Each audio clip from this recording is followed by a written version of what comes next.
হাজারো মানুষের প্রাণের বিনিময়ে গণতন্ত্রের ধারায় ফিরেছে বাংলাদেশ। সকল শহীদের আকাঙ্ক্ষায় বাংলাদেশ প্রতিষ্ঠিত করতে হলে আমাদেরকে জ্ঞানে, বিজ্ঞান, প্রযুক্তিতে আরো সমৃদ্ধ হতে হবে। অর্থনৈতিক স্বাবলম্বিতা অর্জন করতে হবে। গড়ে তুলতে হবে একটি স্বনির্ভর বাংলাদেশ। নতুন সরকার দায়িত্ব গ্রহণের 10 দিনের মাথায় কৃষকদের 10,000 টাকা পর্যন্ত কৃষি ঋণ সুদ সহ মওকুফ করার যুগান্তকারী সিদ্ধান্ত গ্রহণ করেছে। সরকারের এই সিদ্ধান্তে 11 লাখের বেশি কৃষক সরাসরি লাভবান হয়েছে।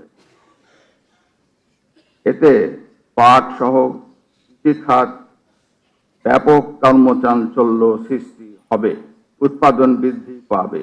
কৃষকদের জীবনমান উন্নয়ন ও গ্রামীণ অর্থনীতিতে এই সিদ্ধান্ত কল্যাণকর অবদান রাখবে। উল্লেখ্য, প্রধানমন্ত্রী বেগম খালেদা জিয়ার প্রথম সরকারের আমলেও এই চিন্তাধারায় 5,000 টাকা পর্যন্ত কৃষি ঋণের সুদ ও আসল মওকুফ করা হয়েছিল। প্রিয়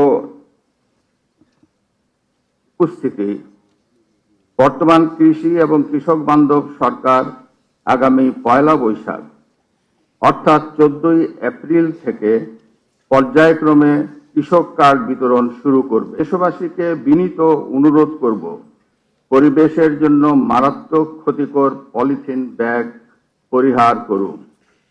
সাশ্রয়ী মূল্যের পাটের ব্যাগ ও পরিবেশ বান্ধব পণ্য ব্যবহার করুন। মনে রাখবেন, আপনারা আপনাদের ভোটে নির্বাচিত সরকার সর্বদা আপনাদের পাশেই আছে। সোনালী আঁশের ঐতিহ্যকে ধারণ করে পরিবেশ বান্ধব, টেকসই, উন্নত ও স্বনির্ভর বাংলাদেশ গড়ে তুলব। জাতীয় পাট দিবসে এটি হোক আমাদের অঙ্গীকার। আমাদের বিশ্বাস, বর্তমান জনবান্ধব সরকারের হাত ধরে পাট খাতের সোনালী দিন ফিরে আসবে। সৃষ্টি হবে নতুন নতুন কর্মসংস্থান, ঘটবে জনগণের ভাগ্য উন্নয়ন।